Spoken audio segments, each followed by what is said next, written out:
So, hello everyone. Today we have with us very special guest and my friend Ashish Parasar. He have scored 209 in his very first attempt.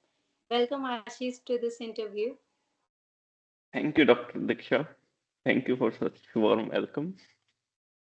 Okay. So, firstly, I want to know how was your process during this whole FMG journey? Like you have studied or completed the subject in your university, or you just focused for this 6 month? Like you have studied only for 6 months, or you have already completed subject in your university? Actually, it started like Hindi wala safar and then it turned into English wala safar. English वाला सफर हाँ सबके साथ होता है. Yes, तो yes. अ, तो कुछ मतलब सब्जेक्ट्स सब्जेक्ट्स यूनिवर्सिटी पूरे में हुए थे. कुछ सब्जेक्ट्स यूनिवर्सिटी से पूरे कर लिए थे. लाइक हाँ. जैसे कोई रोटेशंस चल रही हैं तो उसके साथ वो सब्जेक्ट कंप्लीट कर लेना. फिर उसके बाद जो बचे हुए सब्जेक्ट्स थे वो यहाँ के तो कोचिंग में बड़े सब्जेक्ट हो चुके थे वहां पे.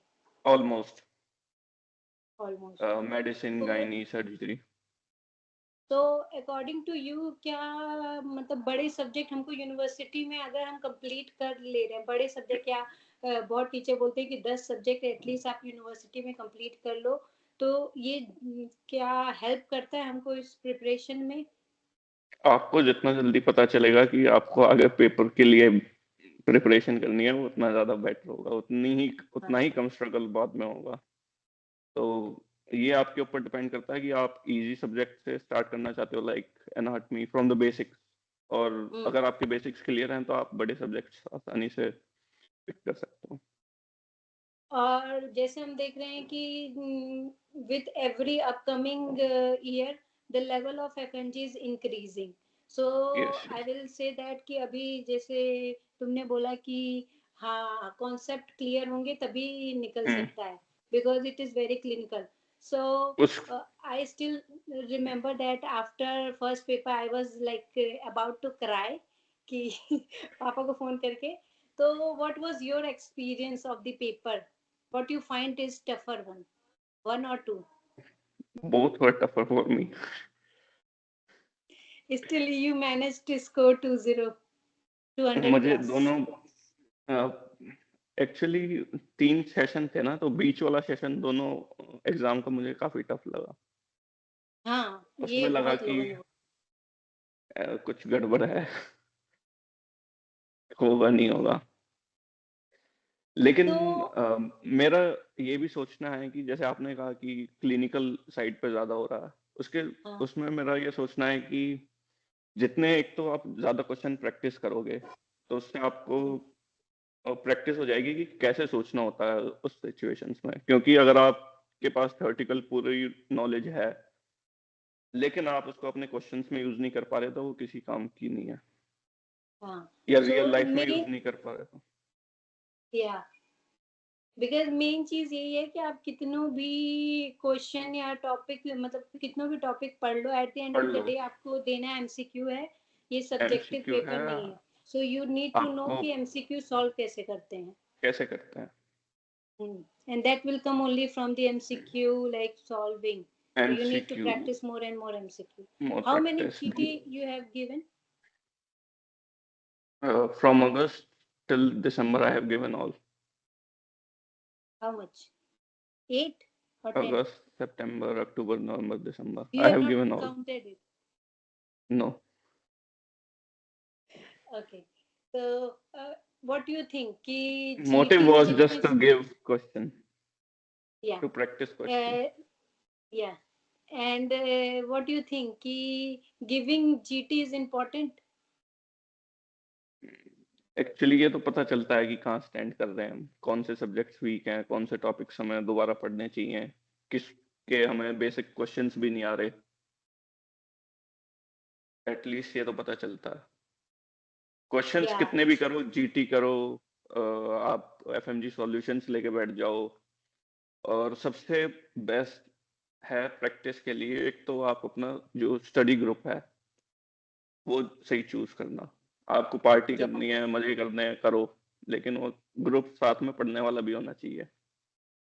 हाँ, and also I feel like कि अगर आपके पास अच्छा ग्रुप हो तो आप हम्म, उन उस ग्रुप के साथ वो टॉपिक डिस्कस करोगे जब, तो करते वो हैं। चीजें आपको ज्यादा दिन तक याद रहती हैं। क्वेश्चंस गलत होते हैं, फिर उसके बाद हम डिस्कस करते हैं उसका सही हो गया, उसका किस लिए सही हुआ था कि उसने ये वो लगाया था, कॉन्सेप्ट लगाया था, ये वाला कॉन्सेप्ट इसमें लगता है, तो वैसे आपस में नॉलेज शेयर करते हैं तो उससे ज्यादा बेनिफिट होता है। हम, तो आपके आपको तो कितने पता ही ग्रुप है, थे? छह छह लोग थे हम एक साथ एक फ्लैट में, जॉर्जिया में, आपको तो पता ही है। मुझे पता है। डॉक्टर मंदीर, डॉक्टर मोहित, डॉक्टर अमन, डॉक्टर अंकित, डॉक्टर घनश्याम, सभी ने मतलब आपस में नॉलेज शेयर की। हम ऑलमोस्ट वीक में 2-3 बार आपस में कांटेक्ट में आते थे इंडिया आने के बाद, कि भाई क्या, कौन सा जीटी दिया, कौन सा पेपर कर रहे हो, कैसे करना चाहिए, कैसे तैयारी करनी चाहिए, लास्ट 35 डेज हैं, क्या प्लान है तुम्हारा, क्या पढ़ना चाहिए, क्या नहीं पढ़ना चाहिए। So in short, according to doctor Ashish, अगर आपके पास ऑप्शंस हैं तो आप अकेले बैठ के सिर्फ नोट्स मत पढ़ो, अपने दोस्तों नहीं के नहीं साथ नहीं, वो डिस्कस करके पढ़ो। वो दैट विल सबसे रिटेन इम्पोर्टेंट इन है। Your mind for longer duration. Yes. Okay. क्योंकि और सोर्स तो या सबके पास सेम है, हाँ, मटेरियल सारा सेम है, सब चीज सेम है, बस ऐसा भी नहीं है कि कोई हर चीज याद कर लेगा और उसे टाइम पे सब चीज याद आ भी जाएगी। यस, और दैट इज ट्रू। एक है अपना रूटीन बनाना, आपको वो सबसे इम्पोर्टेंट है, आपको डिसिप्लिन में आना पड़ेगा लास्ट के 6 महीने में। ऐसा नहीं है कि सुबह कभी उठ रहे हैं, रात को कभी सो रहे हैं, डिसिप्लिन बनाना पड़ेगा एक। Okay, have you contacted with your like seniors जिन्होंने क्लियर कर हाँ, लिया, या जिनका 149 या 148 पे अटक गए हैं, उनसे भी आपने बात किया था ड्यूरिंग दिस होल प्रोसेस? ज्यादा कुछ बात नहीं की थी, मैं तो अपने पे कंसंट्रेटेड था कि मुझे एग्जाम निकालना है, किसी का निकल रहा है नहीं निकल रहा है कोई दिक्कत नहीं है, मुझे उससे अपना मतलब नहीं। निकालना है। हाँ, तो ये भी एक क्योंकि इम्पोर्टेंट है कि ज्यादा फोमो में नहीं पड़ना कि कौन क्या हम्म, बोल रहा है, कौन क्या कह रहा है।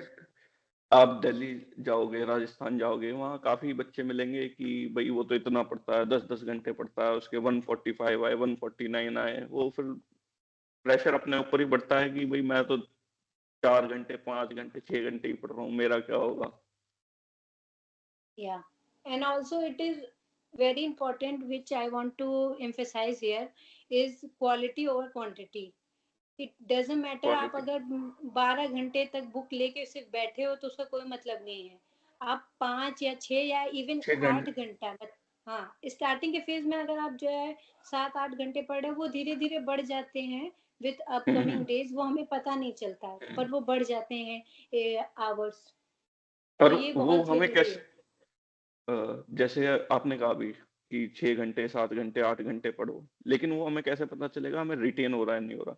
वो पता चलेगा हमें, हम टाइम टू टाइम जीटी देंगे, हम क्वेश्चन सॉल्व करेंगे, तो हमें पता चलेगा कि हमें कितना रिटेन हो रहा है, हमें कितना पढ़ना चाहिए, कहाँ कमी रह रही है, कितनी कमी रह रही है।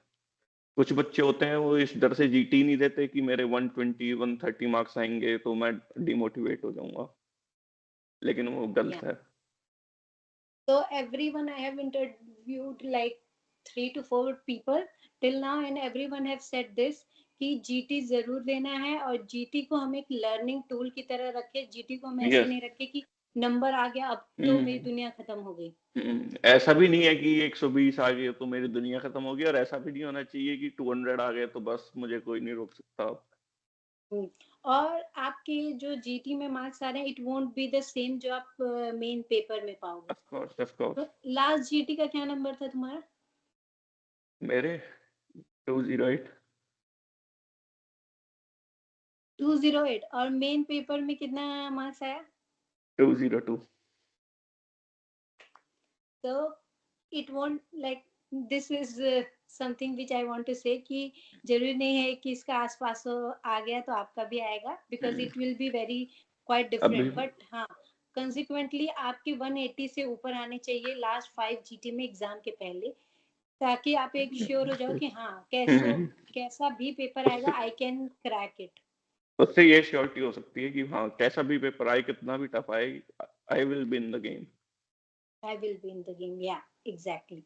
And there's discussion always around main videos करें या रैपिड रिवीजन। तो जो बच्चे अभी जुलाई में देने वाले हैं, उनको आप क्या करना चाहोगे कि उनको मेन करना चाहिए या रैपिड?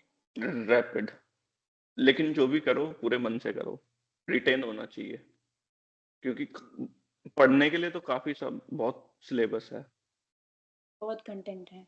एग्जैक्टली। बहुत हाँ। बड़ा तो सिलेबस, पूरी एमबीबीएस 6 महीने में कोई रिवाइज नहीं कर सकता। हाँ, मैं हमेशा ये कहती हूँ कि 6 साल में नहीं पढ़ एक, पाए, 6 महीने में कहाँ से नहीं, पढ़ेंगे। हाँ, 6 साल में भी नहीं पढ़ पाए और वो नहीं हो पाता है। एंड ऑल्सो कि राजीव सर ने कहा था कि आपको पीएचडी नहीं करनी है, हम्म, आपको हर एक सब्जेक्ट एग्जैक्टली। का बारे में थोड़ा थोड़ा पता होना चाहिए।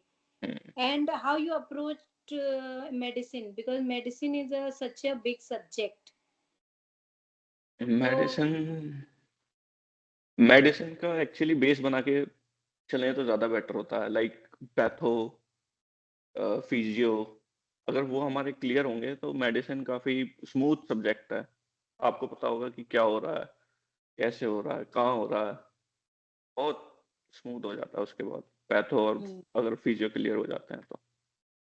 मेडिसिन तो यही है कि जैसा डॉक्टर ने कहा कि आपको पैथो, फिजियो, फार्मा, ये तीन चीज अगर फार्मा, आपने उस पे अच्छे से काम कर दिया तो आप 70 to 80 तो बहुत परसेंट ऑफ स्मूथ। मेडिसिन आपको आता है। हम्म, और एनआर्ट, बिकॉज एनआर्ट का मुझे पता है कि एवरीवन इज लाइक कि यार ये तो याद नहीं होता, 100 बार पढ़ लिया याद नहीं होता। तो तुमने सिर्फ पीवाईक्यूज किए थे या पूरा पढ़ा था? मैंने पीवाईक्यूज भी किए थे, रैपिड रिवीजन भी करी थी, लेकिन एनआर्ट में उतने ही मार्क्स आ रहे थे जितने मेरे पहले आ रहे। तो एनआर्ट के साथ ये हमेशा होगा, just focus hmm, on the PYTs only. ज्यादा हम्म, उसमें अपना दिमाग खराब करने की जरूरत नहीं है। एजम नहीं, सर का मैंने पढ़ा था and I doctor, feel like वो इवन लास्ट के डेज में मैंने सिर्फ वो 100 हम्म, लाइनर्स जो एजम सर के थे वो पढ़ा हम्म, था। Focus on that only. Okay. क्योंकि जो क्वेश्चन होना होगा वो इजीली हो जाएगा, जो नहीं होना होगा वो हाँ, वो एटलस क्वेश्चंस लेके ऐसे ही साइड में आते हैं। बैठ जाओ, ढूंढते ही रहोगे। हम्म। तो ऑल्सो सेल्फ स्टडी करनी चाहिए या कोचिंग लेनी चाहिए? What do you think, what help you? It depends कि हर हर बंदे पे उसके अकॉर्डिंग डिपेंड करता है, लाइक मैं ऑनलाइन बिल्कुल भी नहीं पढ़ सकता, बहुत ज्यादा डिस्ट्रैक्शन है, एक नोटिफिकेशन आएगी पूरा ध्यान डाइवर्ट हो जाएगा। मेरे लिए ऑफलाइन बेस्ट थी, इसलिए मैंने ऑफलाइन कोचिंग ऑप्ट किया। लेकिन मेरे डॉक्टर मोहित, डॉक्टर मंदिर, जो मेरे स्टडी पार्टनर थे, उन्होंने सेल्फ स्टडी ऑप्ट किया, क्योंकि वो कंसंट्रेशन से पढ़ रहे थे और उन्होंने तो स्कोर भी अच्छा किया। हाँ, तो it is all depend upon you. अगर आप जो है पहले पढ़ चुके हैं, आपने हम्म, वो 6 साल या लास्ट के फोर्थ ईयर, फिफ्थ ईयर, हम्म, सिक्स्थ ईयर में अपने नोट्स वो बनाए रिवाइज हैं, करना है। हाँ, वो अगर बना के रखे हैं तो फिर आपको किसी भी कोचिंग की जरूरत नहीं, आप सेल्फ स्टडी कर सकते हैं। वो रिवाइज लेकिन करना है अगर बस। ये, हाँ, ये है सिचुएशन कि आपने नोट्स नहीं बनाए हैं, आपने थोड़ा पढ़ा है, थोड़ा छोड़ दिया है, कुछ चीजें आपकी रेगुलर नहीं है, या आप हम्म, एज अ पर्सन इतने डिसिप्लिन्ड हम्म, नहीं है, तब हम्म, आपको ऑप्ट करना चाहिए ऑफलाइन कोचिंग। और ऑनलाइन कोचिंग वो उन लोगों के लिए जो वीडियो देख के पढ़ लेते हैं टोटली। मैम आप मुझे सिर्फ इनडिसिप्लिन बोल रही I am not saying indiscipline. आपने सब कुछ किया है। है। Okay, last but not the least, I want to like, अगर आपको कोई एक 5 या लेट्स टेक थ्री एडवाइस जो आपको देनी हो अपने जूनियर्स को या रिपीटर्स को जो स्टक हो गए थे 148 पे, 149 पे, तो आप 3 एडवाइस क्या देना चाहोगे? Stay calm, believe in yourself, revise again and again. या कम पढ़ो, बार बार पढ़ो। So with that, Stay calm. This is very short session which I have took with doctor Thank you. Ashish. And I feel like कि मैं जो है ज्यादा professional behave करना चाह रही थी, जो वो हो नहीं पाया है because we are friends. And whatever he have said from his own experience, and I Yeah, feel like totally. you guys have to follow these things and implement it in your preparation.